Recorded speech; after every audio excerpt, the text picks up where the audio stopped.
Welcome to the I'm Not Going to Work Tomorrow podcast. Yeah, I got one in there. I remember this time. Yeah. How's it going, man? Yeah, that's pretty good. How about yourself? Hey, it's a lot better now that the stress of a dragon encounter isn't on my shoulders. Oh my God, that was stressful. Yeah. Like, I know I was stressed out because, like, I was about to die, but, like, what was your side of that feeling like? Well, I was the dragon, so. Yeah, I guess you really weren't that stressed out, were you? No, I was stressed out because, well, see. DM was stressed out. Dragon was not stressed out.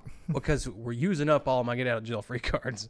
I got, like, one left, you know? And I really want to save it. Yeah, I don't know how you would pull a get-out-of-jail-free on this one.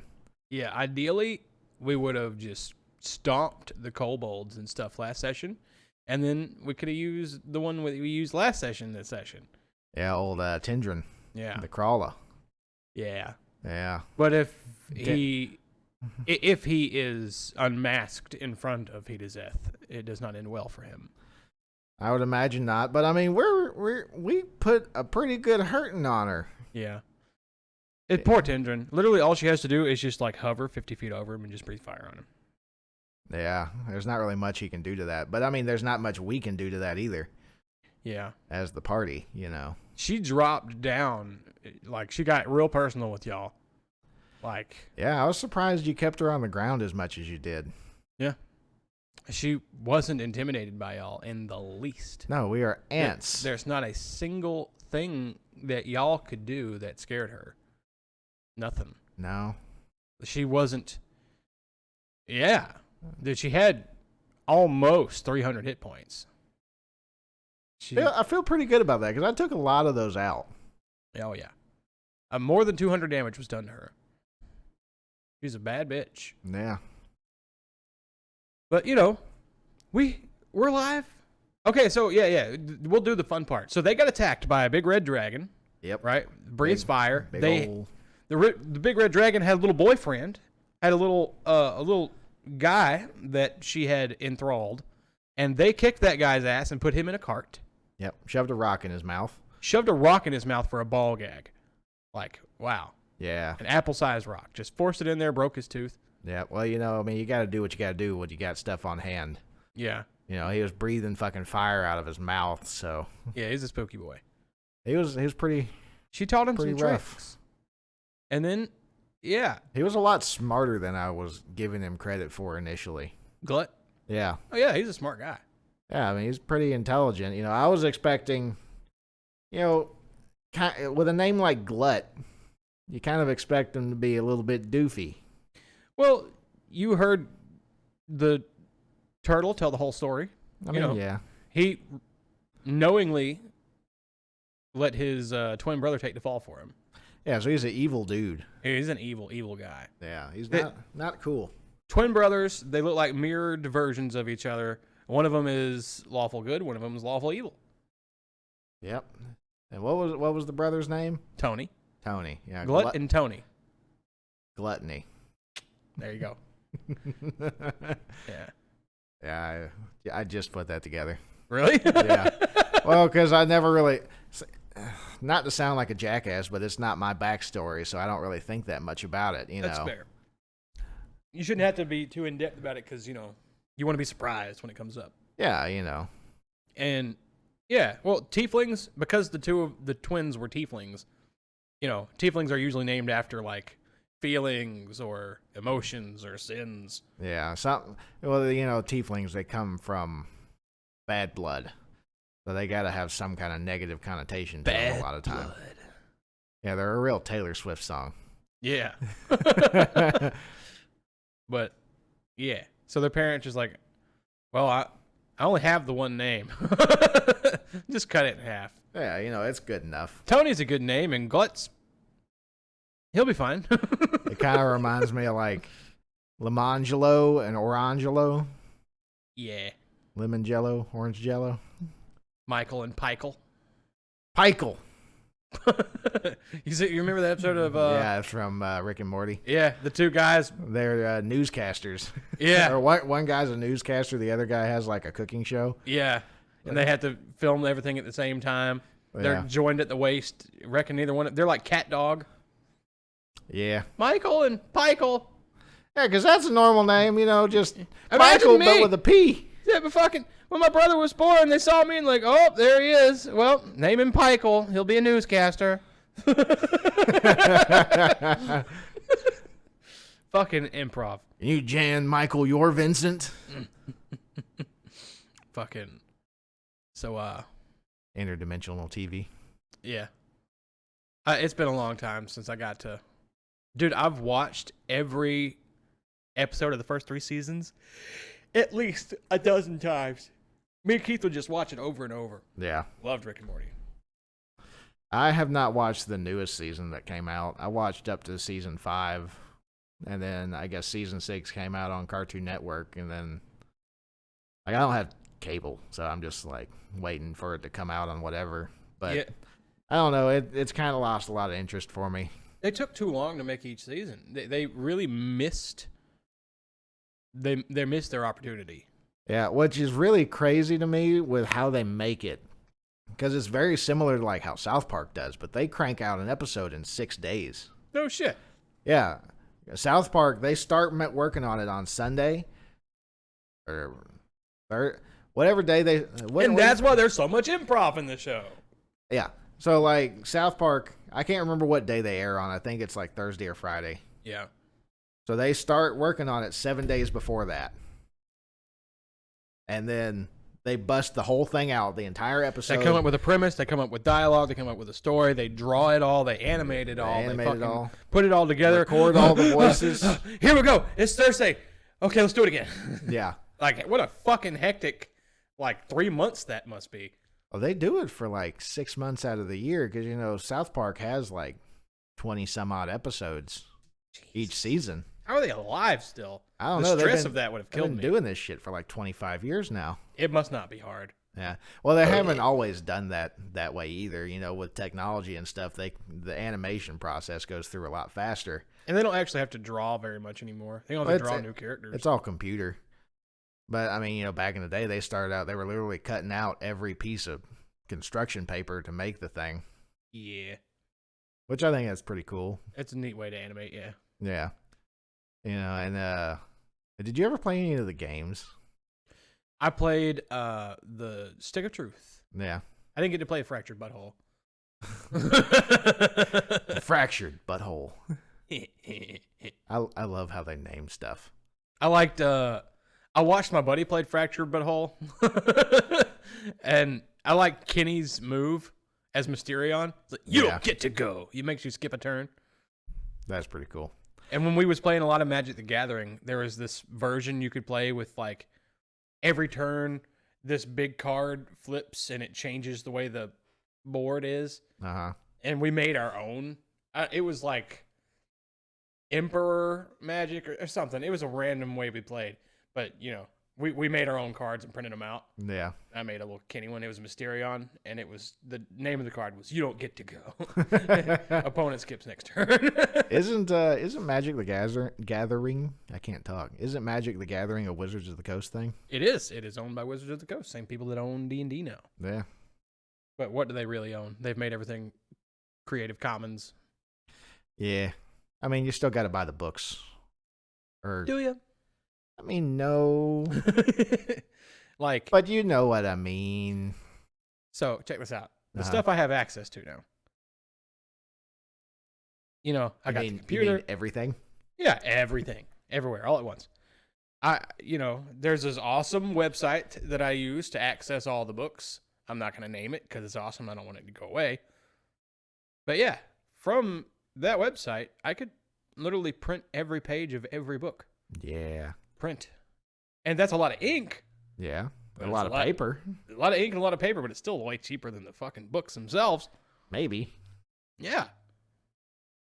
Well, okay. If you already had a computer and a printer, then yeah, it could probably be cheaper. But you're just paying for ink and paper. Yeah. It was crazy. So several years ago, my old man bought us all, laptops and printers and stuff for school. And I ran out of ink in my printer. And I went to my dad and I was like, hey, my printer ran out of ink. I've had a lot of stuff to do. And he's like, okay, we'll go get you a new printer. I was like, well, why the hell would you buy a new printer? It's cheaper.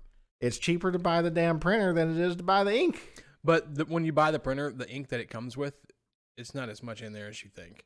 But if you just need so you need 10 really specific pages printed out, it's a lot cheaper just to buy a whole ass printer. Yeah. Than to do refill. But if you bought refill cartridges, they would last longer than the new printer. Yeah. Well, I mean, that printer, that cartridge of ink lasted me from my freshman year to my senior year of high school. God damn. I mean, I didn't have to do that much, know. That's fair. I'll be working my printers. I haven't owned a printer since that printer. The last printer I bought was specifically for D&D, and we ended up using it for Magic and stuff too. Yeah. But, Could you do like stuff in color? Yeah, it's a printer. Yeah. This was like 2016. Well, I mean, like good color. Yeah, I mean, not like, oh my God, it looks real. I could put my hand right through the page. Yeah. But pretty passable. Yeah, That's not even cool. bad. Mine, I think, was just black and white. I don't think it really had. What the fuck kind of fucking It was Stone Age printer? Okay, for one, my dad was a cheap ass. Okay. And for two, they were really cheap printers in 2000. I remember when I was 13. No, 2007. I spent $70 on a scanning printer when they were rare. That's pretty good. Brand new at Walmart. That was like I had some birthday money and I wanted to, because I was drawing a lot. Yeah. You believe I used to want to be an artist? I used to want to be a graphic artist. I didn't know you could draw that good. I can't no more. As soon as I started, so like if I put music down, this used to be the rule.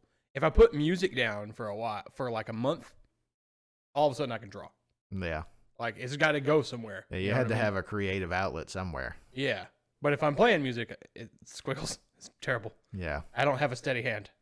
But I don't do. either. I do not. I fucking, like, my hand shakes and shit. And now that I play D&D, it kind of has taken the place of music. Yeah. So, like, if I'm playing D&D, I can't really draw because I guess it's going somewhere else. That is really weird, isn't it? Yeah, it kind of is. Really weird.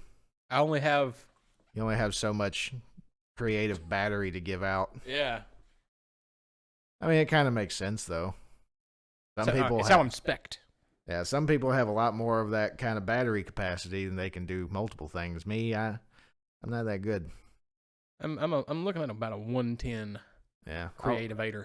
Although I have to say, I'm a lot less creative than I used to be. I used to be, I could write songs, or I never really draw. I couldn't draw to save my life. I was doing stick figures at best. I'm way less musically creative nowadays. Like, I can fucking dream up some ridiculous D&D stuff off the dome. But I think everybody can, because it's just like real life. Yeah. Just in D&D. So, we were talking about this a little bit before we started. I read, I don't know if it's technically a book, but an epic poem? An epic poem, yes. It's not a book. It's an epic poem. Whatever you want. It's literally its own category. I read it on the internet. But what I was reading was the Epic of Gilgamesh. If you've never heard of it, it's pretty interesting. Wait a minute. Is Gilgamesh from Sumeria? Sumeria, yeah. Yeah, It started as a Sumerian thing, then the Akkadians translated in their language, and then big, buff, long, curly beard, Greek-looking fella. Yes, but predates the Greeks by thousands of years. But he looks like Zeus. Kind of, sort of, yeah. So he is one of the leaders in Civilization by Sid Meier's. Really? Mm-hmm. Huh. You can play as Gandhi or Teddy Roosevelt or Gilgamesh or all the world leaders. Yeah. Okay, well, I can see it. It makes sense because Gilgamesh was the king of... Hold on, there's some weird fucking names in this. Gilgamesh is a pretty cool name. He was the king of Uruk. Uruk. Uruk. And basically he was 2/3 god, 1/3 human. Oh. And it kind of tells his story, through the ages. And this whole thing was written on stone tablets chiseled in there, 2,000 years BC, somewhere in there.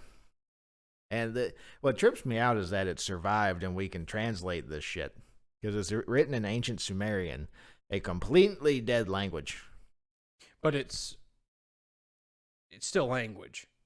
You can decipher any language as long as it's not nonsense. Yeah, so I tracked it down. The way they were able to translate it is it was originally written in Sumerian, which they have a couple pieces of those tablets. There was like 12 tablets.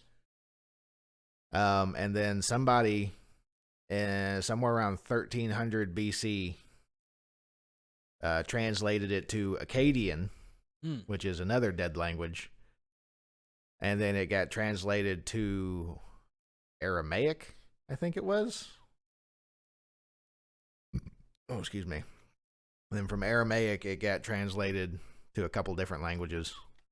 Because Aramaic is technically a dead language, but there's still some people out there like, supposedly Aramaic is what Jesus would have spoken. If. Oh, geez, I got the hiccups. Yeah, you sure do. And the burpees. Yeah, that happens when I have the hiccups. bad kind of burpees, not the kind where you jump and you hit your knees and your chest. And well, those are pretty bad burpees, too. Yeah, those are pretty bad. I bet they smell better, though. Unless you're burping. There's a whole Inception thing there. Yep. Burping a burpee is worse than a burpee. Yeah. But, yeah, so Gilgamesh is a real interesting fellow. So he's 2/3 god, 1/3 human. Mm-hmm. He was born to a human mother, and she is the queen in the area. I can't remember what it was called, where they were. Wait. Okay. Hang on. I know I keep interrupting. He's 2/3 god. Yes. 1/3 human. I swear to God, that's what it said. His mother is completely human. Yes. That math don't math. He should be half human. You should read the thing and then start arguing with me about math. Like, are there two gods involved in this? Is this the triangle of love? Yeah, there was okay. So she got double penetrated.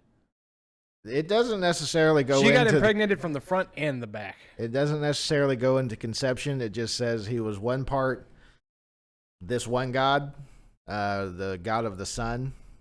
And then he was another part god of the wind. And then his mom. So they literally ran a train on her. Something like that, yeah.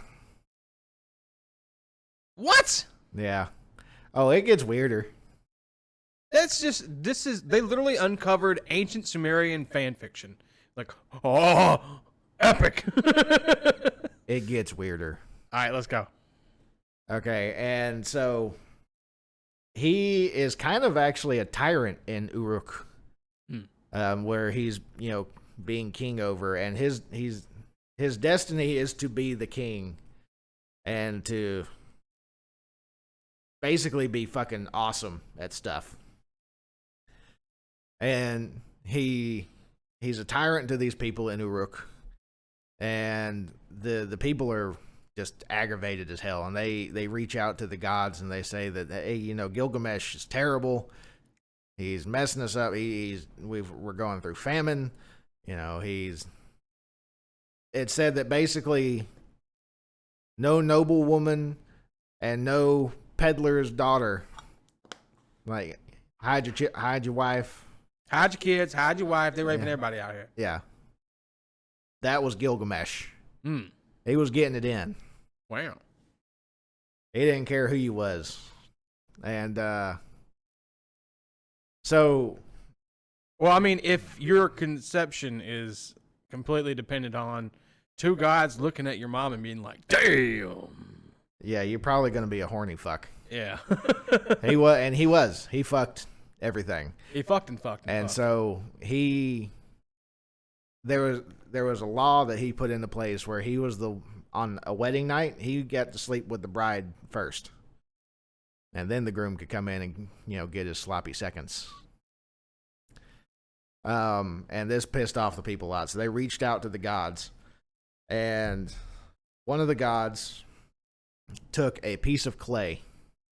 It was, hold on, what's her name?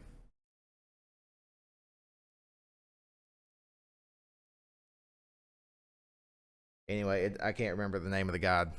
But she comes up and takes a piece of clay and forms it into this fella named Enkidu.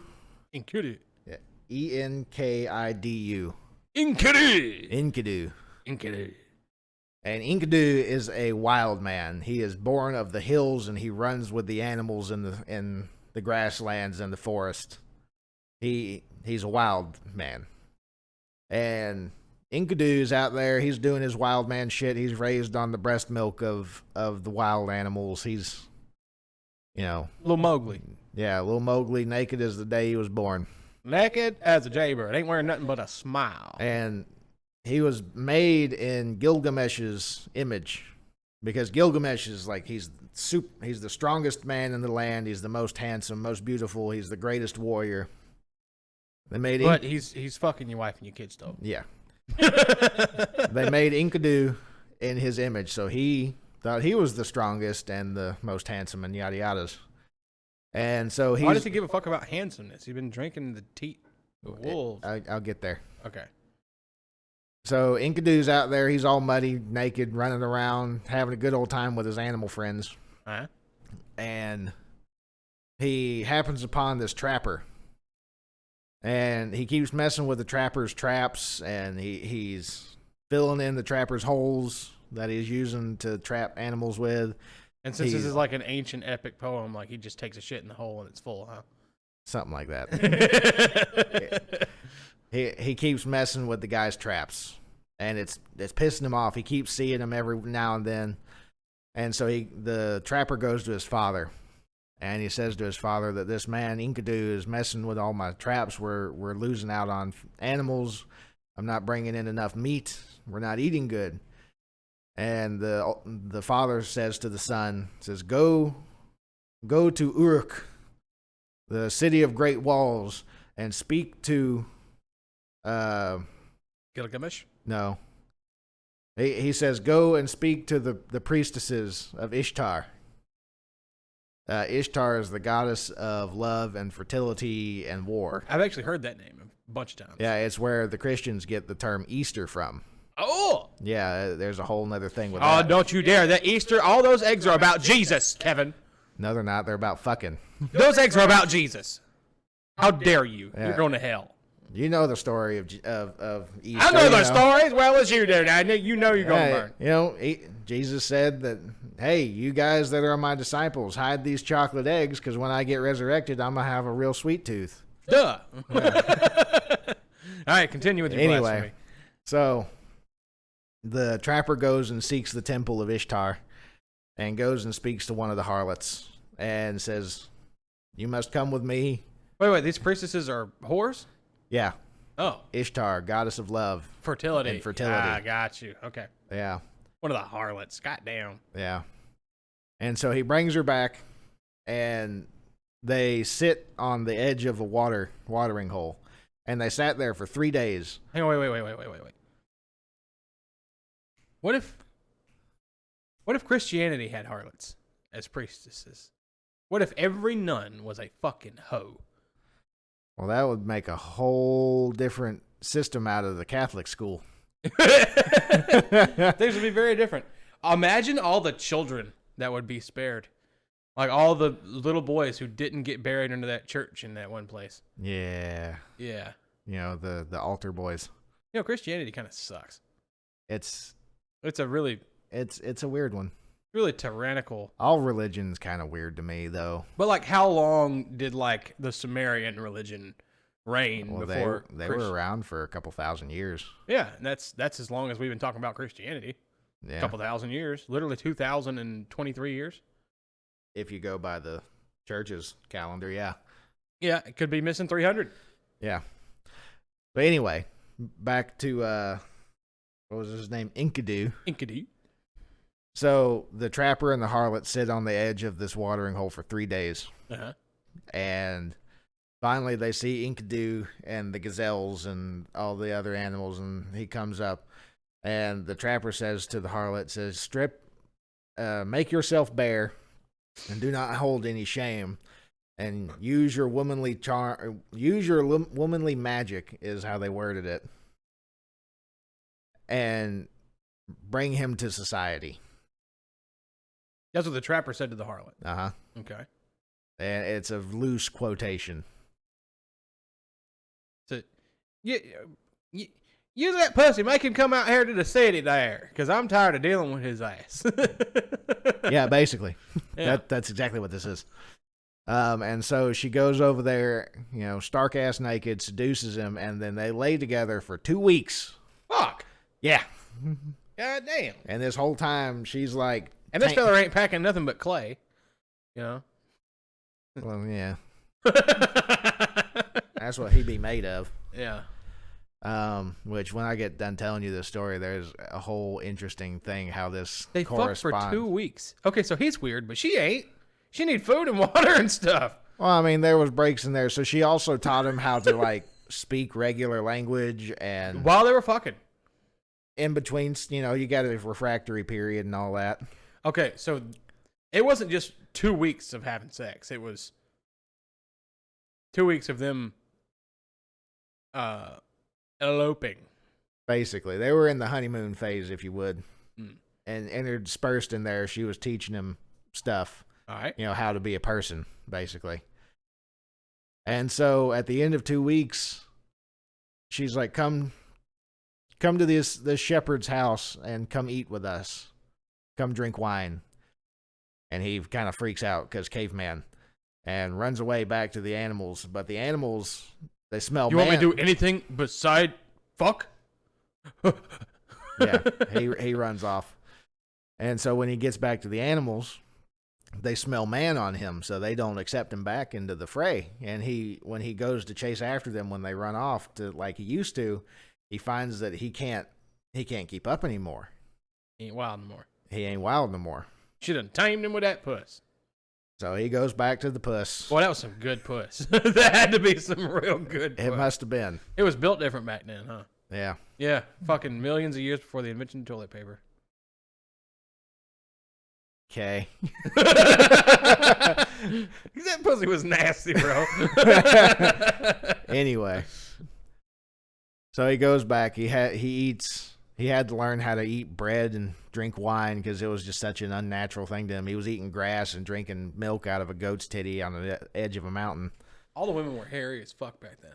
Yeah. I can't get off Everybody was hairy back then. Everybody was hairy. So, like, I'm talking about women had, like, leg beards. Yeah. Fucking. They looked like that. Yeah. Pit beards. Yeah. Fucking full, crazy-ass bush. I'm talking about you could hide in her bush. The whole kit and caboodle. Yeah. You could put both birds in that bitch. Wow. Okay, anyway. So anyway, she does that, and then he's sitting there with the shepherds for a long time, and he sees a man come up. He's like the night watchman for the shepherds. Yeah. And a man comes by. He says, "Man, who are you, and what are you doing?" He says, "I'm going to Uruk to defend my family's honor and such like that, because Gilgamesh is in there fucking everybody that moves." And so Uruk, Enkidu takes offense to this. It's like, how dare you put yourself to other people like that? This Gilgamesh fellow says, "I am the strongest. I am the most handsome. I will best you in battle." And so he goes to the city of Uruk of Great Walls. That's how they keep describing it in the story. City of Great Walls. Yeah, and he goes there, and Gilgamesh is making his way down the street going to the bride's house in their wedding bed. He's trying to go get him some from this new bride.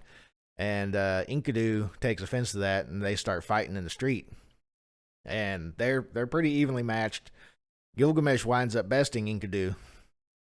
But in that, they become friends. And Gilgamesh kind of, he quit take. He no take. He didn't take that day. Okay. So Gilgamesh is like, standing over him. He's all beaten and bloodied. And Gilgamesh is like, you know what? You take a good ass whooping, boy. Yeah. Oh, I forgot to tell you. So each of them had dreams about each other. They were real cryptid. Oh. And Cryptic. Cryptic. Cryptid is like Bigfoot. Yeah, well, cryptic. And Gilgamesh just talked to his mom about it, and she said that this dream you had is foretelling of a comrade that will be with you and love you like a brother. Okay. And so he sees Enkidu after this whole fight, and he's like, you know what? Nobody's ever come that close to whooping my ass. I think you're my new buddy. Mama said knock you out, but she also said take you home. So, okay. So they become real good buddies. So now they fuck everything. Yeah, for a little while. Hmm. You know, because concubines and all that was a normal thing back then. But just imagine the terror, just the horror of the onlookers. Like, not only do we have Gilgamesh, this horrible graper. Yep. We got this. Now we got this fucking identical, made in his image, wild man that rolls into town. And then they fight, and now they're friends. Now there's two of them. Yeah, but Gilgamesh kind of had a change of heart at that point. He no longer take. You know, now he keeps wife and concubines. So wild beast, tame civilized man. In a way, yeah. Okay. There's a lot of duality in these stories. Duality. And so that was. All right, Corey. That's duality. I know. Anyway. So that was the end of Tablet 1. Tablet 2 starts up where Enkidu and Gilgamesh are kind of sitting there talking, and it's like, you know what? And Gilgamesh is talking, and he says, I want to be able to write my name where no man has written his name before. I want to stamp my name on the Isles of Time. And so they decide that they're going to go kill this big old thing out in the woods. And his name was... Hold on.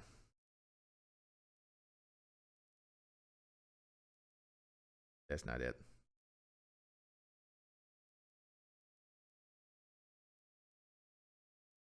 Where the hell is this thing? I got the thing pulled up. I gotta remember what it was. Do better. Oh, Humbaba. There it is. Humbaba is the name of whom? Humbaba. Humbaba the Terrible. Humbaba. He is a guardian of the sacred cedar wood. Okay, how do we come about Humbaba again? So Gilgamesh and Enkidu are sitting there, and Gilgamesh says, I want my name to be written on the pages of time, basically. Mm-hmm. He wants to be famous more than he already is. He wants his name to live on for an eon, you know. He really wants people to know who the fuck he is. Well, we're talking about him, so he succeeded. Yeah, 4,000 years later. Yeah. Some odd. And so he devises a plan to go kill this Humbaba that is a guardian of the cedarwood. And Humbaba is like this giant, well, he's a giant of sorts. He's this terrible kind of monkey-looking, kind of crazy-looking thing. If you see, they have some statues of him that they found and carvings of him. It's a crazy-looking motherfucker. What was it? Describe him. I'll pull up a picture of him so I can tell you better. I'll put a picture on the screen for viewers right now. There's Humbaba. So think of like the Monkey King, but much bigger, with like a weird mustache, kind of scary looking. Okay. Big old gnashing teeth. Okay. Yep. So he goes to big old gnashing teeth Humbaba. Yep. So they go out there and now, how do you spell Humbaba? Humbaba. Humbaba. Okay, so I would have spelled it without the U, just Humbaba. Humbaba. No, it's more like Humbaba. Humbaba. Yep. And so they devise a plan to go out there and kill that guy. And so they arm themselves. They get these giant axes and these giant swords and big old shields and stuff, and they set out on their trek. But before they leave, they get the. So I can see why Gilgamesh is invested in etching his name in time. And what does Ziggyboogydoog give a fuck? Enkidu. Enkidu. That's because that's his friend. I want to help you have your name and stuff. Yeah. Also, bitches.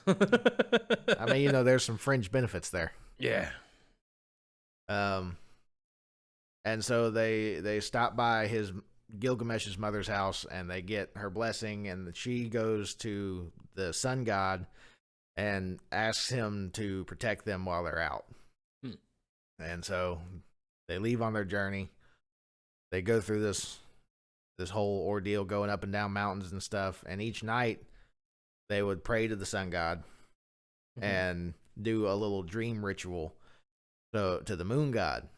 And they were bestowed these terrible dreams, or Gilgamesh had these terrible dreams, and he would wake up and tell Enkidu, and Enkidu would decipher them, and he would be like, no, that's not what you think it is. This means that we shall vanquish our foe.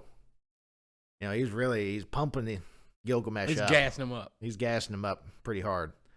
And by the end of it, Gilgamesh is like, yeah, I'm gonna fucking kill that thing. Yeah. After he gets the pep talk. Yeah, and so 6 days later, they keep saying they traveled in one day what would have taken a month and a half. For a man. Yeah. They're booking it. Well, there's what is it? There's 1 1/3 gods between the two of them. Yeah. Pretty intense. Okay. And so they get to the cedar wood where this Humbaba is residing, and they cut the trees to get its attention. And they get its attention. And as this thing's coming up, it's shaking the earth, and they're both sitting there like, oh crap, we have messed up bad. And so Gilgamesh is getting ready to turn around, and Enkidu is like, no, dude, we are doing this. You had a dream, goddammit. You had these dreams. We will vanquish our foe, gassing him up some more. Yeah, whatever happens, we're going to win. So saith the gods. Yeah. We have the gods on our sides. We shall kill this thing. And so they do. They have this kind of epic battle, and Enkidu is actually the one that kills it. How does he kill it? So I don't remember exactly, but Gilgamesh and this thing are kind of wrapped up for a second there, and Gilgamesh is trying to hit him with his axe, and he keeps missing. And Enkidu comes from behind and stabs it right there where the neck and the back meet, and takes it out. They wound up cutting its head off and taking it back with them. When they got there, all the warriors and all the women of the town come out and cheer them on and stuff, and they're great heroes. And that's basically the end of the second part of the book. The third part opens up where some time has passed now, and Enkidu is telling Gilgamesh that, like, I'm bored. We did all this stuff. We did some cool shit. I won't kill something else. I'm bored. And Gilgamesh tells him, we should find some more things to do. Eat some more grapes, you fuck. And while that conversation is going on, it has kind of like a flashback, I guess, of Ishtar coming on to Gilgamesh, wanting him to be her bridegroom, or her husband, Yeah. She wants to marry him, and Gilgamesh basically tells him, no, last couple dudes you fucked, you killed those guys. That's fair. Yeah. She's a Black Widow. Yeah, she is. And so he tells her, no, I can't remember exactly how he put it, but you were messing with this one guy, and you turned him in, to a donkey. You was messing around with this other fella, and now he is all the crocodiles. Yeah, so how about you suck my dick figuratively? Yeah. And he tells her no, and she gets mad, and she goes to her father, An, I think is his, Anu, Anu. Did he have an evil brother named Off You? No. Oh. His first name should have been Jack. Jack on? Jack off you. Jack on you? Anyway. Oh, no, it's a Jacophosaur. Anyway, that was a stupid joke. Anyway, Ishtar goes to An, her father, and tells him that Gilgamesh has scorned me. He has made fun of me and done all this. I wish to take the bull of heaven and go down there and show him what for.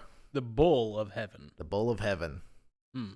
And what the bull of heaven is, it's actually, it's basically a plague. It's the pestilence. It's, what, it's what, the story of Moses? Mm-hmm. How, these 7 terrible things descend upon Egypt. It's basically what the bull of heaven is. I'm telling you, there's a lot of parallels between stuff in the Bible and the Epic of Gilgamesh. Mm. A lot of parallels. Yeah. Sounds like we might be playing a little bit of game of telephone there. A little bit. Telephone through the ages. And so Anu tells Ishtar that I cannot let you take this.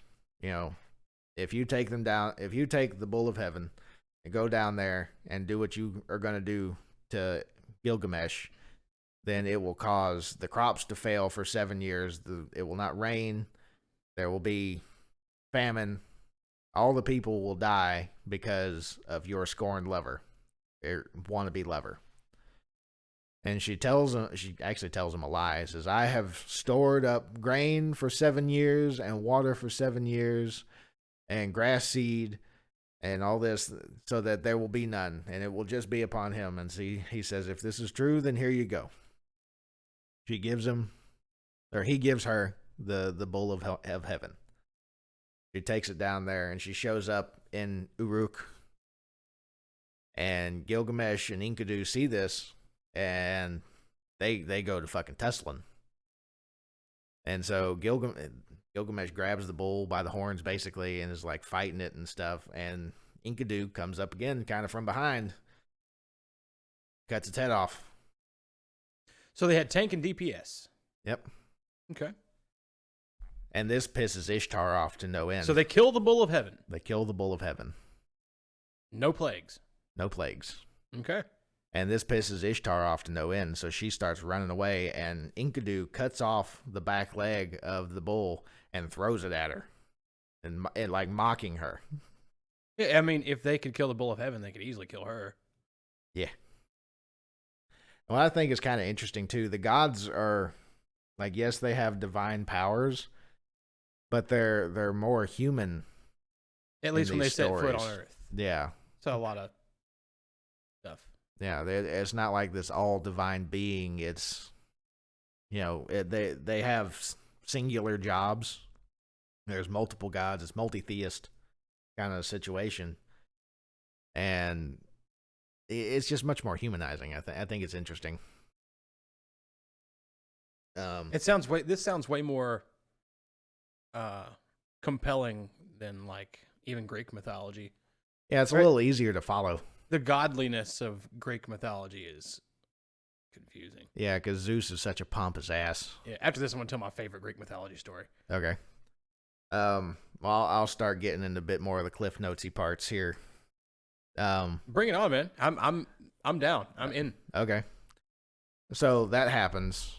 Now that was the end of the, what was that, on this third book? Yeah, third tablet? You're on the third. These are all written in tablets. Mm-hmm. So there's first tablet, second tablet, third tablet. Now we're in the fourth tablet. Okay. So he threw the leg of the bull at her. Did it kill her? No, it didn't kill her. Okay. He just threw it at her in like a mocking kind of thing, like, haha, we killed your beast. Yeah, suck a dick, bitch. Yeah, basically. And so she goes back and gets a council of the gods up and says, this Gilgamesh and Enkidu are causing too much trouble. They have caused strife and all the yada yadas. Are Gilgamesh's two daddies there? Yes. So they're part of that pantheon. I can't remember their names, and I don't have enough time to like look it up. That's fine. But So they're like, well, what do you propose then, Ishtar? Like, I want one of them dead. And they're like, well, kind of fucked up, but, whatever. Didn't Ishtar make? Who made Ziggyboogydoog? Enkidu?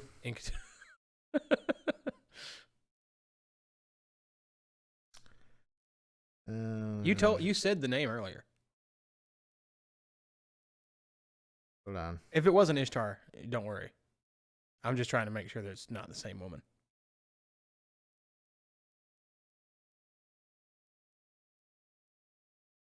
Ziggyboogydoog. It doesn't say. I derailed you. Continue your story. Yeah, in the actual story that I read, it said, but I'm looking at Wikipedia to just remind me of some of the names and stuff, and it doesn't say there. Okay. But where was I? Oh yeah, so Ishtar, she forms the council. She's scorned, forms the council, says I want them dead. She wanted both of them dead, and the council was like, well, we'll give you one, but you can't have both of them.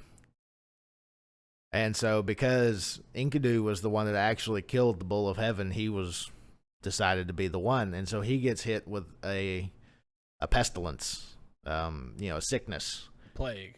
Yeah, and he takes sick, and he's on his deathbed, for 12 days. And on his deathbed, he's like, man, fuck this. I was a mountain of a man. I could do things. I was this and that and the other. And you know what? Fuck that trapper that brought that woman out there. I set a curse upon him. May he never gain his full ability. May he never have a full pot of food. This, that. May his pot be forever half empty. Yeah, that kind of thing. And then he was like, as a matter of fact, fuck that woman too. That woman that made me come to civilization. I put a curse on her. May she never have a wealthy benefactor. May she always sleep on a pile of dung. And it actually says that in the thing, in the translation. And there's a couple other things that he scorns her for. And the sun god, the one that they had originally prayed to help them with Humbaba, he kind of comes up and is like, hey, man, that's kind of fucked up. Yeah, that's a real fucked up thing you just did. What'd you said that for? Yeah, think about all the good that you've had. Think of your friend, your brother, Gilgamesh, and all the adventures that you've had and the good times. Do not let this one bad instance outweigh all the good. But it's the bad instance, Daddy. It's the bad instance. It is the bad instance. But, he listens to the words of this God, and he becomes mournful. He's like, you know what? You're right. I'm sorry. I take the curse back. May they all prosper and yada yada. And because that it's teaching a lesson. It's like you can hold on to. He forgives. You can hold on to the negative, but at the end, what is it really going to do for you? All it really does is make you bitter. Yeah, and that's what Enkidu was. He was bitter and resentful that he was in this state. So he's just trying to track it all the way back to where it started. So fuck them, fuck her, fuck this. Yep, basically. And so, he's on his deathbed for 12 days, and he's stricken blind. He's malnourished. He's just real bad. And Gilgamesh is there by his side the whole time. And, Gilgamesh is just stricken with grief. And when Enkidu finally dies, he wouldn't let them bury him for like 2 weeks. And it doesn't say exactly how long. He says until stricken with worm. Until he got maggots. Yeah.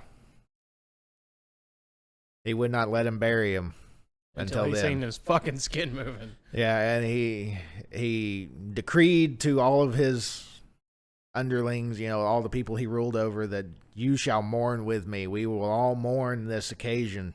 You will be sad, and you will fucking like it. And he says, I will grow my hair long in remembrance of him, and I will cast away these fancy robes, I will go and I will kill the lion, and I will wear his pelt. His pelt is my clothing. And so that's basically what he does, and that opens up into the next tablet. That's really interesting. Like, if you play as Gilgamesh or if you meet him in Civilization 6, he has long, curly hair, and he's wearing like a fucking, it's like a toga robe, and it's got like this gold pin with a lion on it. That's really cool. Yeah. To understand where that comes from now. Yeah, you would pore over this stuff. It sounds like it. It's pretty interesting. Like, it got me reading a lot of other things too. Like, I actually started the Book of Enoch today as well, which kind of plays into this a little bit. I didn't get very far, so I can't really talk about that one a whole lot. So what happens to Gilgamesh after? Okay, so after Enkidu dies, he goes into mourning, and he leaves Uruk behind for a while. And he just wanders. He wanders the grasslands and the hills and the forests. And he is terrified one night of the lions. This is before he got the pelts and stuff. And he was being a wild man in remembrance of Enkidu. And he prays to the moon god one night. And the moon god sends him a vision in his dreams of him becoming triumphant again. But he tells him the path that you are walking is not your true destiny. And so when Gilgamesh awakes, it's still the middle of the night, and he's surrounded by lions. And he kills all of them with his bare hands, and he takes their pelts, and that becomes his clothing then. And he thinks to himself, how is it that I have done so much? But they still, Enkidu and I did so much, but they still take him from me. He still died. I do not wish to die. I don't want to wish to die at all. That looks fucking terrible. To be stricken with worm. Absolutely not. And so he decides, you know what? I'm going to go to my father, and I will speak to him, and I will find out the answer to forever living, or eternal life. There we go. Forever living. Yeah, I couldn't think of the word. Eternal life. You got it. You got there. He heard of a man named something crazy. Bliptal poop. Might as well be. We don't have a character list in here. Don't push. Whatever. It doesn't matter. I can't remember the guy's name. He hears about a guy that the gods made immortal. And so he wants to go talk to his father to figure out how they did that, how he can do that. And so he sets out on this journey. It's a long journey. And he comes to a mountain, and he goes to the top of the mountain, and he finds these two half scorpion, half dragon, half man kind of deals. 3 halves. Okay. He's 3 halves. That's fine. Yeah.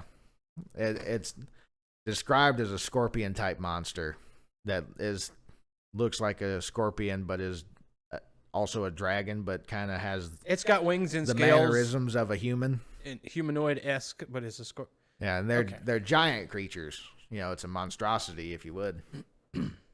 But they seem to be like a married couple almost. And he comes up, and the scorpions stop him and say, "What do you want here?" And as he approaches, they become even larger, and they start to glow this magnificent light. And a normal man would have been turned away and just left. But because Gilgamesh is who he is, he's this badass. He continues forward, and he goes to speak with them. And they say, "What do you want?" He says, "I have come here to travel to the plane of my father and ask him for the knowledge for which I seek." And they're like, "Bitch, nah." You can't come the one is like, "Nah, bruh, you ain't getting in here." And then the other one speaks up and says, "No mortal has ever dared come through here. What makes you think you are so..." Please tell me this evolves into like the one tells lies, one tells truths. No. Balls. No, that's Egyptian. I know, but still, wouldn't it have been neat if it just came up here? It would have. No, they he basically tells him, "I am Gilgamesh of Uruk, the king of Uruk, the Great Walls. I have come here to seek the knowledge for which I want." And they're like, "You know what? We respect that. If you can make it through this tunnel that's 12 leagues long and completely pitch black, you can ask him your question. Or you can try at least." You can certainly try. Yeah, you can certainly try. You got some balls. You can try. And so he does. He walks and he's going up what is basically like a giant tunnel that just keeps going up and up and up and up. Mm-hmm. Oh, I forgot to mention. So where he found this mountain where these creatures were was the edge of the world. Mm. So they still had flat earth back then. Aha. And so he goes through this, and on the first league, it is pitch black, dark. He cannot see light forward or behind him. And it keeps telling you that every time it's another league. So he goes one league, pitch black, no light forward or behind him. Second league, same thing. Third league, fourth league, fifth league. Finally, he gets to the 11th league, and it's pitch black, and he sees no light before him or behind him. He keeps going. Gets to the 12th league, and he sees before him a spot of light. He goes towards it, and he comes out, and it's basically like, Greek mythology a little bit, so it's basically like Mount Olympus, but up there it's an entire world of, he's in the realm of the gods now. And the hard thing he had to do was walk through the dark for 12 leagues. Yep. What is a league? I don't know. It's 1,000 leagues under the sea. It's a little less than a mile, I think it is. Oh, yeah. He walked like 10 miles. Something like that. In the pitch black dark, had no idea where he was going. Ooh. But it's a cave. Basically. Okay. But it was more interdimensional portal, I think. Oh. Okay. So it's a little more mysticism. Yeah, it's more like there's no wall he can follow. There's none of that shit. It was just pitch black, nothing. Presumably starve. Yeah, you could potentially starve and stuff. But anyway, he gets to the top there. His path was true. He really wanted it. Yep. He gets to the top there, and he sees a woman, and he starts to approach her. And she sees him and starts locking up the gates and shit. It's like, oh, God. Because the way they put it in the story is that his face was gaunt and looked as though he had been on a long journey, and his clothes were ragged and dirty. He just looked like disheveled. Well, he had been living in the wilderness before this, right? Yeah, and he comes up to him and he says, "I am Gilgamesh." And he says, "If you are Gilgamesh, why do you look in such a way?" And he says, "Because I have been that way." And they go, "Okay, what do you want?" "Why you look so rough?" "It's been rough, bitch." Yeah. That's basically what it was. And so he goes up to the woman, and she's a god, and he asks her where he could find his father at. And she doesn't want to tell him, but then eventually she tells him. And he says, okay. So he goes over to his father, and his father does basically the same thing. He's like, "If you were Gilgamesh, why do you look in such a way?" And he says, "Because it has been such a way." Yeah, it fucking sucks. Shut up. Yeah. And he asks his father, who is this man that you gave eternal life to? How did you do it? Why did you do it? He says, "I cannot tell you those things, but I can tell you where to find him. You must first go to this other guy." Jesus.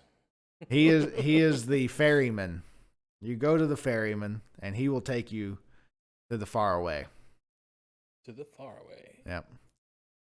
And so he goes, he got mad at this, and he actually starts striking out with his axe and hitting stuff. And what he does is he breaks the ferryman's tackle, that he uses to get there. And he and the ferryman kind of get into an argument, and the ferryman says, "You know what, I will take you, but you have to go do this for me. You got to go into the woods." This guy keeps racking up fetch quests. Oh, yeah.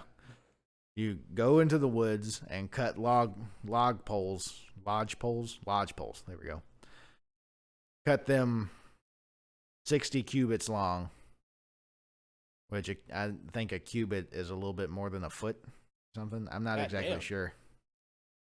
Long. They use weird measurements in long this story. Cut them 60 cubits long each. You will cut 120 of them, and then fashion islets to them, and then bring them back. And so Gilgamesh does, and he brings them back, and he says, "Okay, now we can leave." And so they do, and they get almost all the way out there, and then they have to start using the lodge poles to get themselves further out there. They get up to this island, and he walks up, and he goes, and he sees a man standing there. This man introduces himself as the immortal. He's the new immortal man. And Gilgamesh asks him, "How did you become immortal?" He says, "Well, I will tell you a story. It is a great story." And this is where Christianity starts playing a role here. You'll see what I'm talking about. He says, the immortal man says that the gods became aggravated with mankind. They were making too much noise and were disturbing their slumbers. And so one god, I think the god's name was like Sumner or something like that. The god Sumner had decided that mankind shall be no more. There will be no more man. And without consulting any of the other gods, he's going to cause this giant flood. Well, another god, Anu. Oh yeah, it was Anu. Anu catches wind of this, and he goes down and he finds this one fellow, the guy that becomes immortal. And he tells him that there will be a great flood. You will make this boat of this dimension, and you will gather up your house. I will be goddamned. Yeah. You will gather up your house in this boat, so he and you will get Noah. It's fucking Noah's Ark. It's Noah's fucking Ark. Yeah, this is where we get Noah's Ark. Yeah. From the Epic of Gilgamesh. Jesus, but fucking Christ. You see what I'm talking about? Dude, nothing's true. What's true? My whole life's a lie! I was baptized! What does that mean? What God do I owe allegiance? Beats me. Anyway. The old ones, apparently. Anyway, where was I? Oh, yeah, so Sumner tells the immortal fella, before he was immortal. I thought An was the one who went down. Yeah, Sumner flooded the world. Anu. Yeah, that's right. Sumner was the one that's causing the flood. Anu came down. Made an immortal. Told Sumerian Noah that you'll make the boat, you'll gather your house in it, and you will gather two of the... He doesn't say two of each animal. He says the seed of each animal. And gather them up on this boat, and you will survive. Do as I say. I have spoken. And so he does, and he spends the next 2 weeks building this giant boat, getting it together. And the whole time, he's apparently pretty rich, so he's able to pay for all this stuff to get done. He has people out there. He feeds them all, gives them really good wine. But at the end of it, it's just his house that gets on there. And so, just at the same time that Anu had told him to be ready, he was ready. And here comes the storms. And the storms raged for a week, and the tide came up, and they floated. And they did this for, some amount of time. It wasn't 40 days and 40 nights. It was just a long time. It was for a while. And they eventually spot a mountain, and they kind of steer towards the mountain, and they get hung up on the mountain. And for a while there, the ship held good. They watched as the waters receded. The ship held again. They waited a little bit longer. The ship kept holding. And so at that point, Sumerian Noah, he takes something, then a dove, then a raven. Mm-hmm. No, it was he takes the dove first, lets it go. It comes back. Did you know that in Greek mythology, all ravens and crows used to be white? No, I did not. Yeah. Ravens and crows used to be white. And a crow came. So remember, you know the story about Apollo's son stealing the chariot? Yeah. Yeah. Well, apparently, when Apollo's son stole the chariot and flew off in it, a crow came to tell Apollo, "Hey, your son stole the chariot." And Apollo was like, "That's not true. My son wouldn't do that." And the crow was like, yeah, the fuck it is true. He did do it. He's right out there. Why don't you just look?" And he's like, "Don't fucking lie to me." And he scorched him black. And since then, crows have been black. That's interesting. Yeah. I like that story. But anyway, so Sumerian Noah sends out a dove first. The dove stays gone for a bit, and then it comes back, meaning it didn't find any more land. He then sends out a shit, I just had it. Magpie. A finch. Finch. No. A sparrow. A sparrow. There we go. He sends out a sparrow. Sparrow named Gus. Sure. The sparrow Gus. Asparagus. Yeah, there it is. He sends out the sparrow, and surely enough, the sparrow comes back. They wait a little while longer. He sends out a raven. The raven does not come back. So at this, they know that it is safe to come out. And so they start to get out of the boat and stuff. They unbatten down the hatches. They come out, and to show their thanks, they set up a sacrifice and a what do you call it? Like an offering to the gods. And so they do tribute. this. Yeah, they set up tribute for the gods. And the gods smell this wonderful aroma, and they come down. They all gather, except Sumner, Yeah, the or flood. whatever his name is, the flood guy. And He woke up, took a piss, and went back to bed. yeah, actually, in this story, Ishtar is the one that kind of is speaking. And she says, "Let us all rejoice that humanity has continued on in these people, and that we are still here to be able to enjoy this. All except that fucker." Yeah. And then that guy shows up, and everybody's like, "Hey, you know what? You did this. You didn't talk to none of us about this." You didn't clear any of this, bro. Yeah, like, what the hell? You're supposed to call a meeting, bro. What the fuck, bro? And so to make amends for what he had done, he takes Sumerian Noah and his wife back in the boat, and he sets them both down on their knees on either side of him, and he bestows upon them eternal life. And so that is how they became immortal. What about the lady, though? We ain't heard about the lady, done. Well, she's there too. She has some other lines in the story. Ah, you just sort of... She's I'm like kind of glossing over. She comes in just a minute, actually. And so he tells Gilgamesh this whole story. And so he's like, so there's no way they're not going to do that for me. There's no, unfortunately not. You were told that this is not your destiny. Well, fuck. Yeah, and so he's like, well, damn. And so he turns around and he starts going back.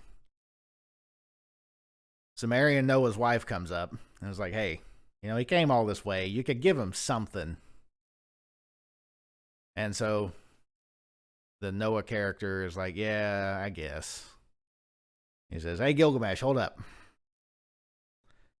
He goes up and says, "Though you have not found what you are looking for, there is something that might be of interest to you." These nuts. Sorry. No. He says, "There is a plant at the bottom of the ocean. You can go down there and pick it. It has thorns like a rose. When you consume it, you will be as if you were a younger man." So Gilgamesh hears this and he's like, "Okay, so there's still a chance. I could go back a couple years, get back some of this life that I have wasted a bit." Goes back to Earth, tries to swim to the bottom of the ocean, drowns.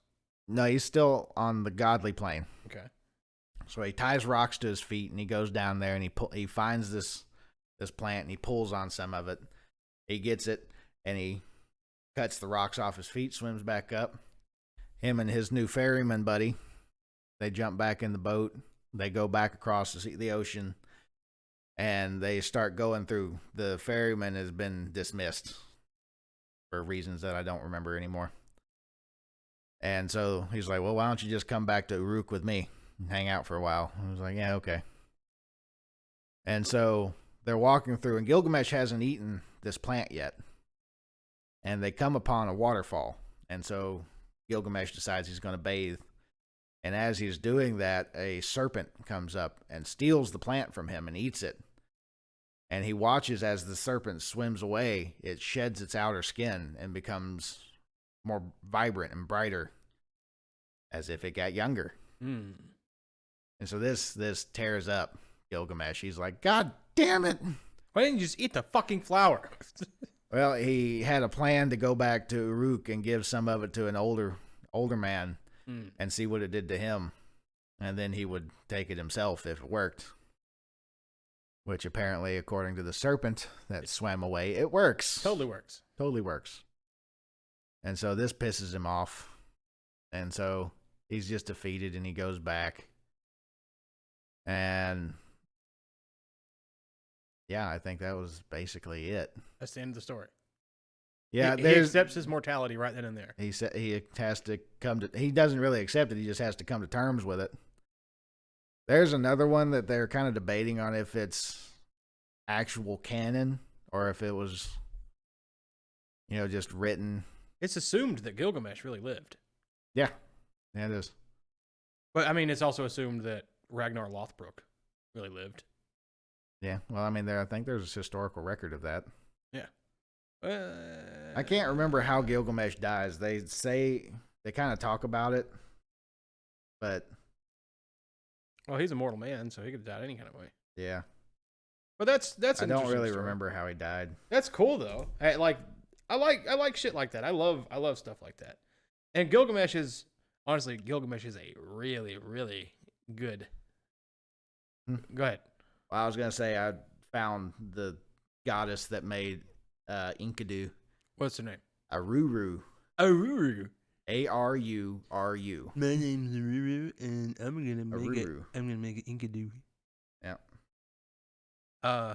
Oh, and the woman that seduced Enkidu, her name was Shamat. Shamat. Yeah, she was a sacred prostitute. Dude. Yeah. Wow. Okay. But okay, so that's really interesting. It is insane how consistent the older myths are. Like, how often every single culture on the planet has a flood myth. A lot of them do, yeah. Every culture has a flood myth. Yeah, well, if you think about it. If you go to China, Japan, fucking, like, in their lore, their history, there is a great flood that flooded the earth. Mm-hmm. Africans, great flood, flooded the earth. Like, the Caucasus, all of us from the Isle of Caucasus, great flood. Fucking South America, there's a great flood. The Mayans, there's a great flood. There's every, grand, intelligent civilization has a myth of a flood, and it has a different origin.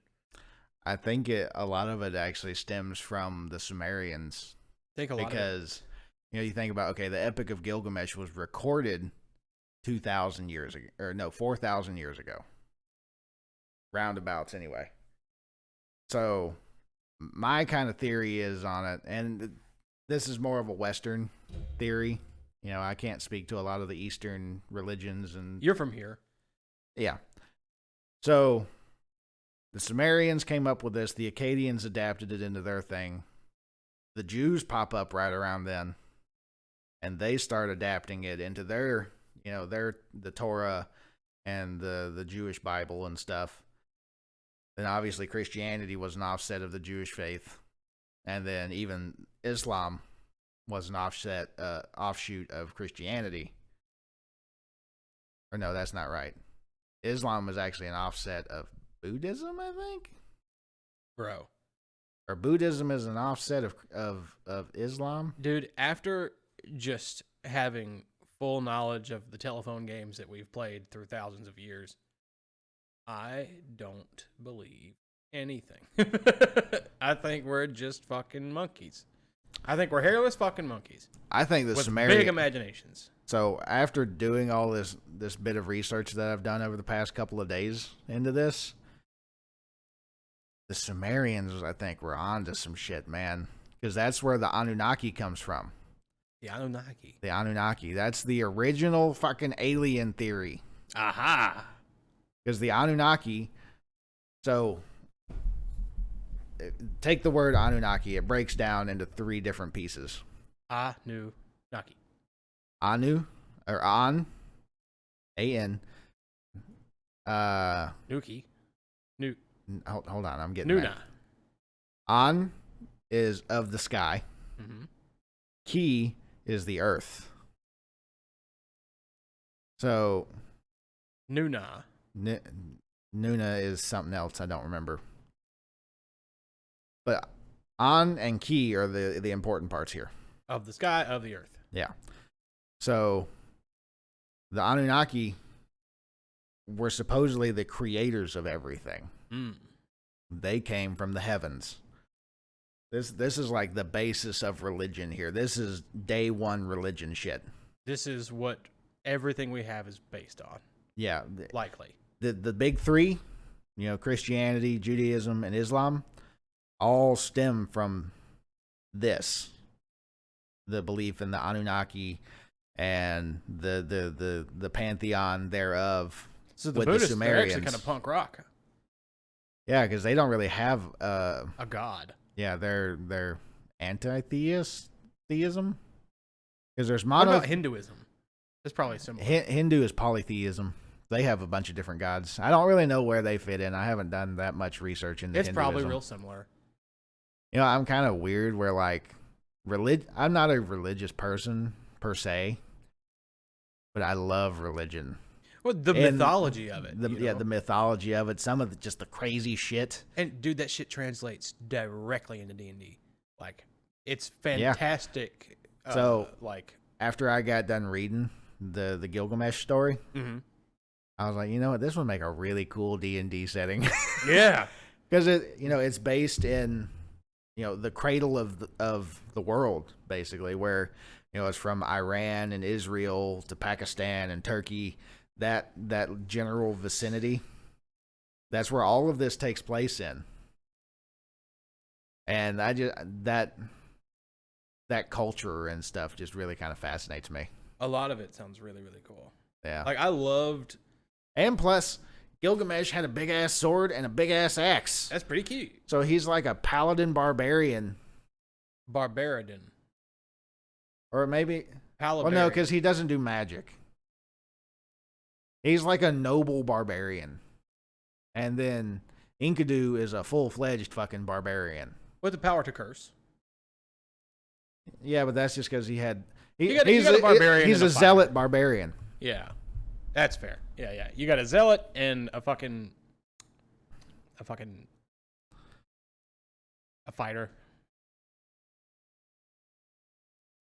Yeah, kinda.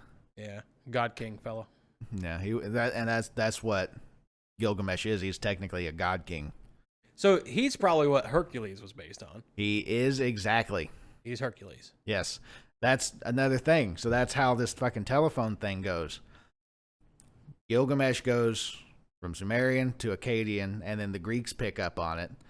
And then, so there's Heracles, which it then goes to it goes to the Romans and gets kind of turned into Hercules.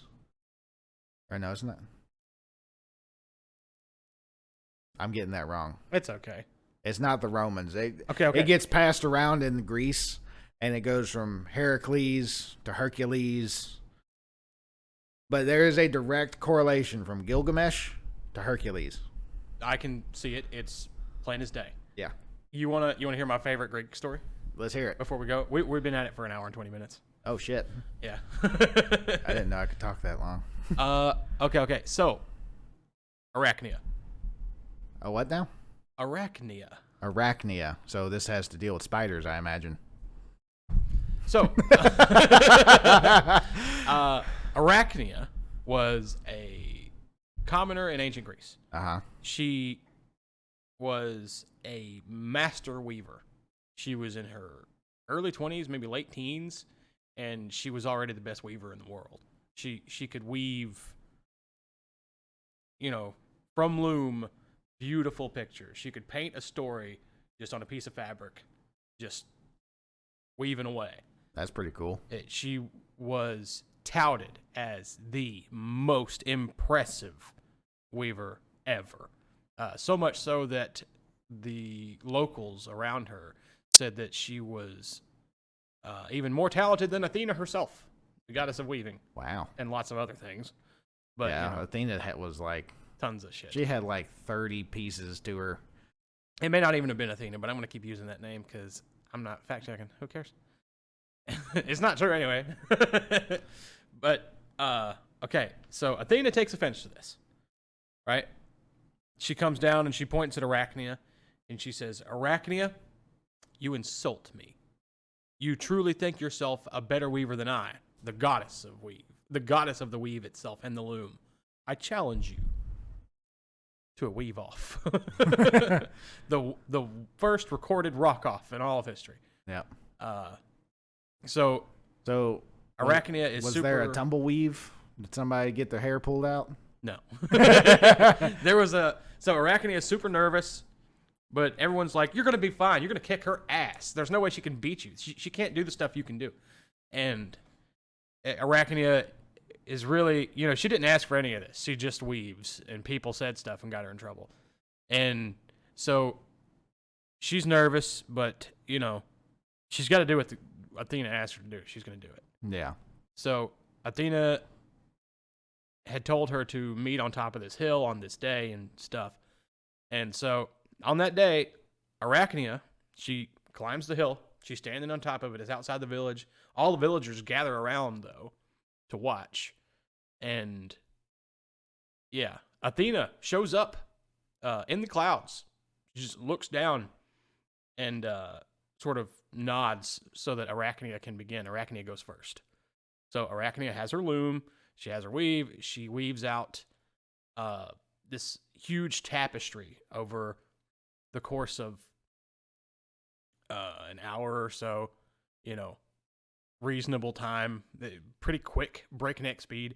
She weaves the story of a pregnant woman giving birth to a beautiful baby boy. The baby boy becomes, he grows up, he gets, he experiences childhood and makes friends.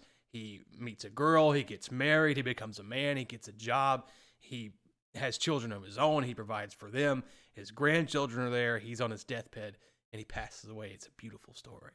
And it's all painted through tapestry, and everybody's just weeping with how beautiful, never seen weaving so gorgeous. The most beautiful story they've ever heard told, just with no words.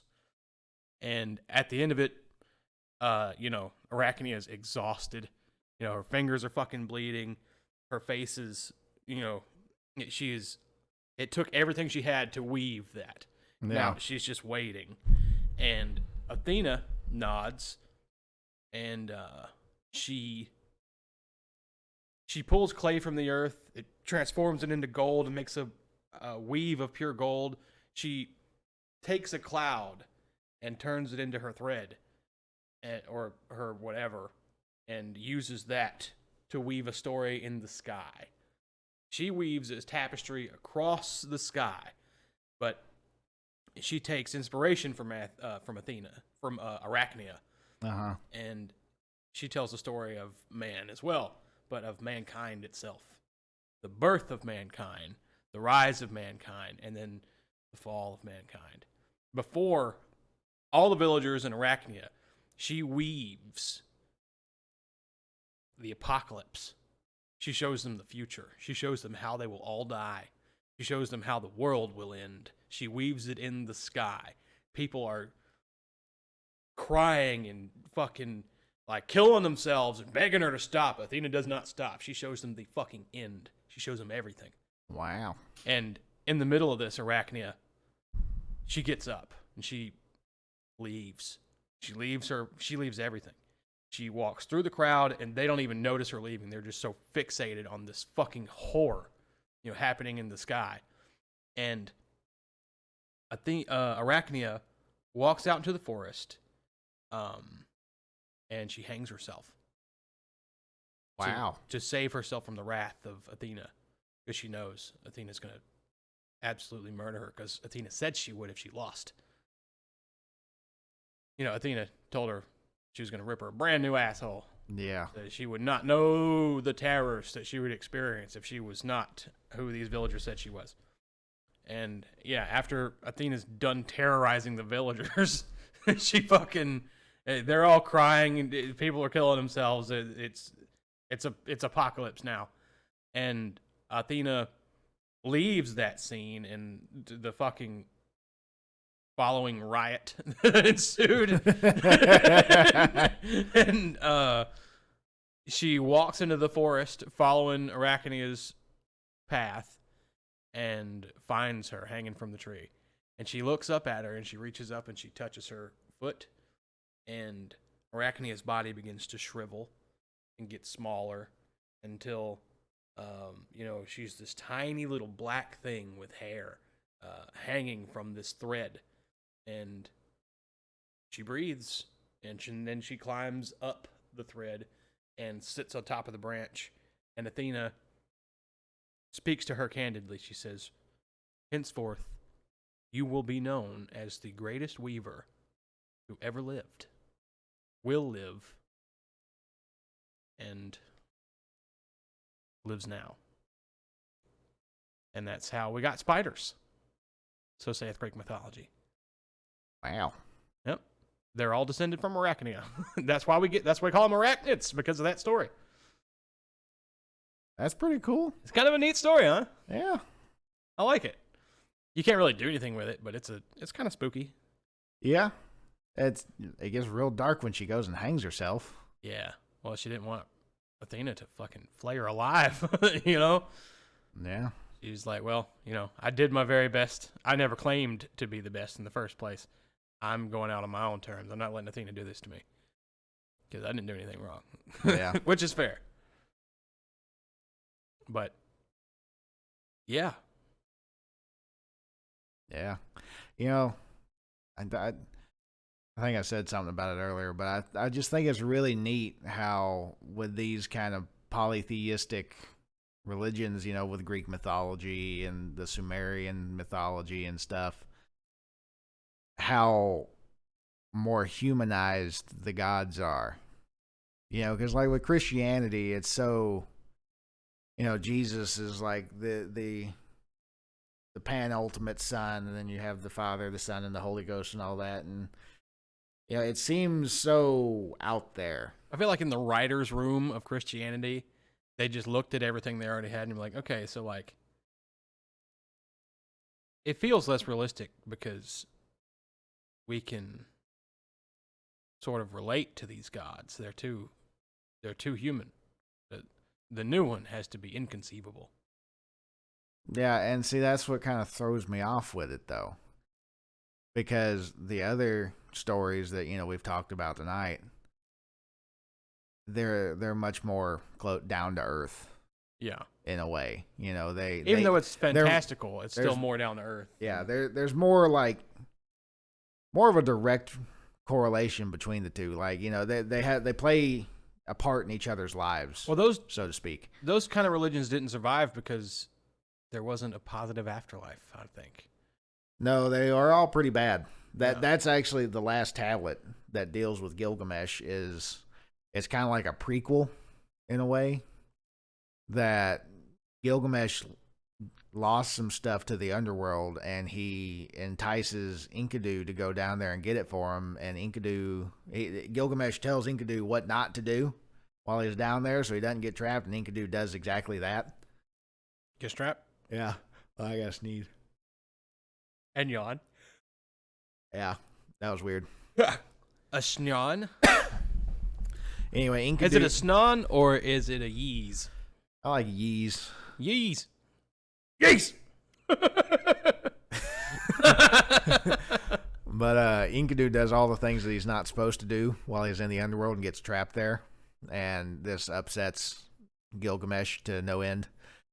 And one of the gods takes pity on him and opens up a hole in the ground so Enkidu's ghost could come out and tell him what was going on down there. And it doesn't seem real nice.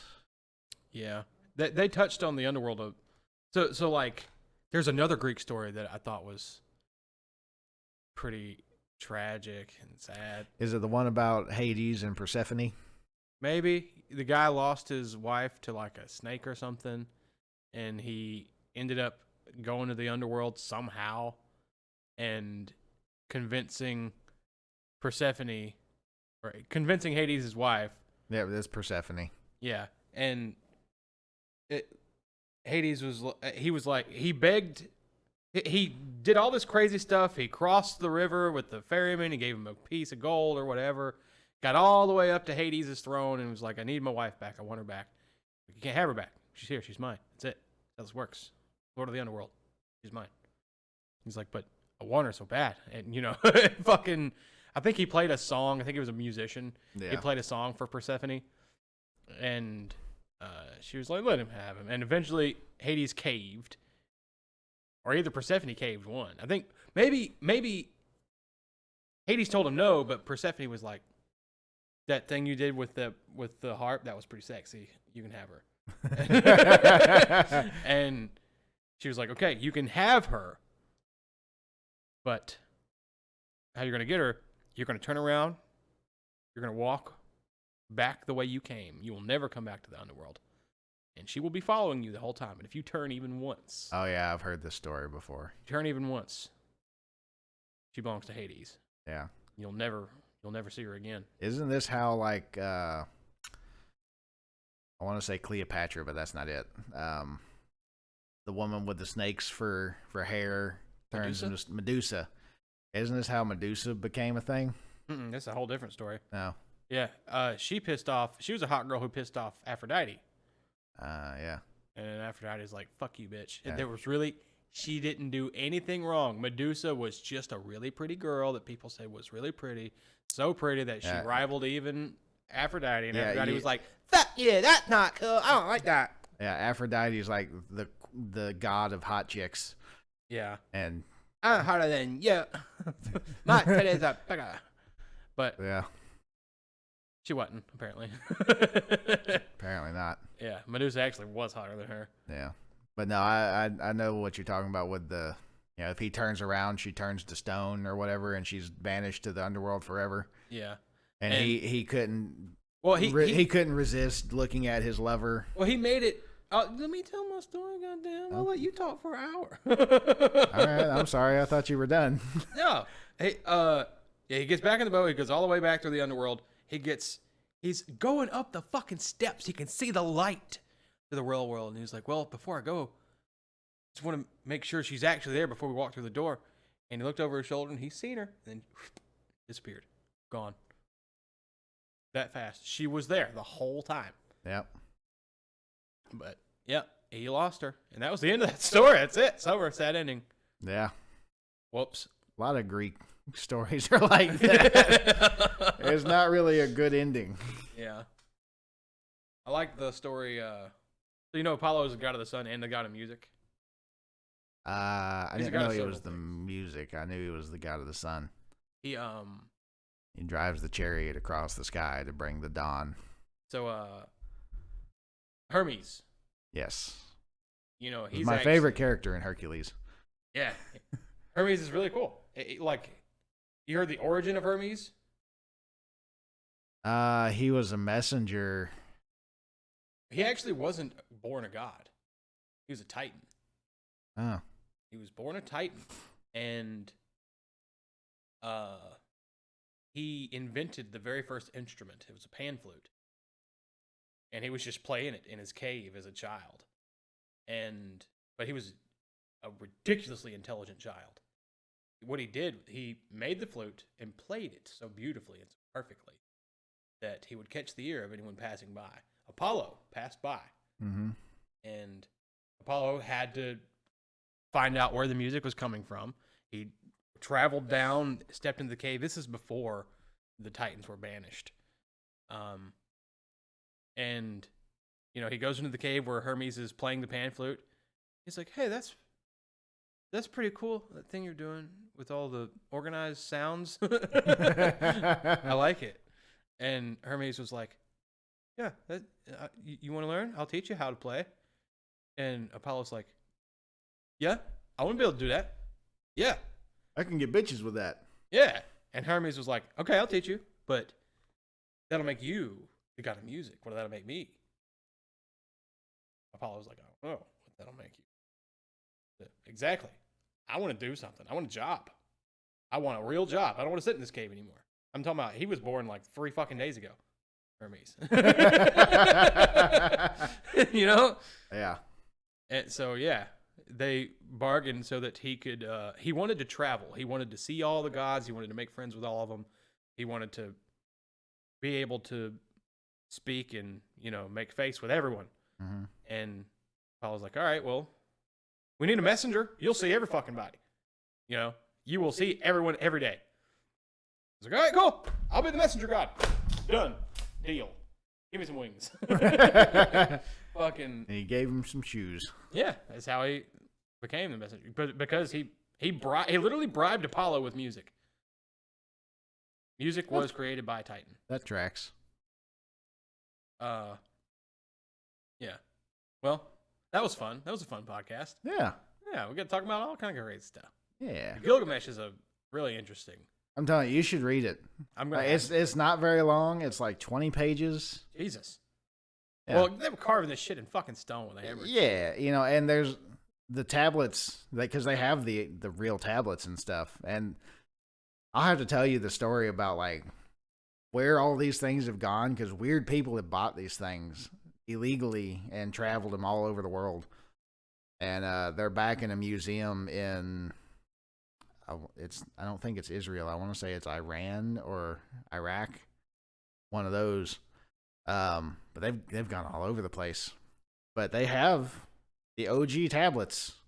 They got them From 4,000 years ago. They're a little cracked up and some parts are missing, so they don't have the entire story.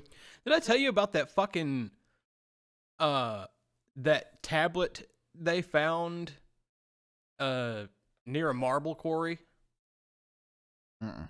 It was, you know, it was literally just a tablet that was hammer and chiseled. And you want to know what it is? What? It's a fucking, it's a Karen letter. Like a pissed off email? Yeah.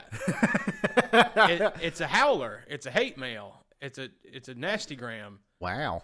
Fucking somebody sent him the wrong rocks. He ordered some really specific rocks. They sent him the wrong ones, and he fucking hammer and chiseled a fucking complaint and sent it there, and it survived the ages. Wow. It's just so cool. Yeah. Oh, before we turn off, I learned something the other day too. So you know, okay, like with English, you write from left to right. Mm-hmm. And a lot of other languages like Urdu, or like the language that a lot of like Islamic people and a lot of the Middle Eastern countries and those type places, they write from right to left. You know why that is? Mm-mm. So the left to right writing came about because of pen and paper. So the languages that came about later on, you know, when pen and paper was available, that's why they write right to left, because it's easier, because most people are right-handed. That's just a statistical fact. Yeah. It's easier to write with pen and ink Left to right. left to right. You don't smudge the paper up.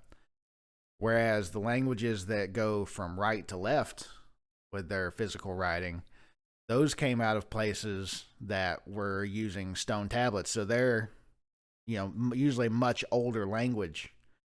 So that it's easier to go from right to left if you're having a hammer and a chisel chiseling out the words than it is to go left to right. Because your right hand is your hammer hand. Yeah, because you're looking at where you're going. So technically, when you hammered in the hammer and chisel days, everyone was left-handed, kind of.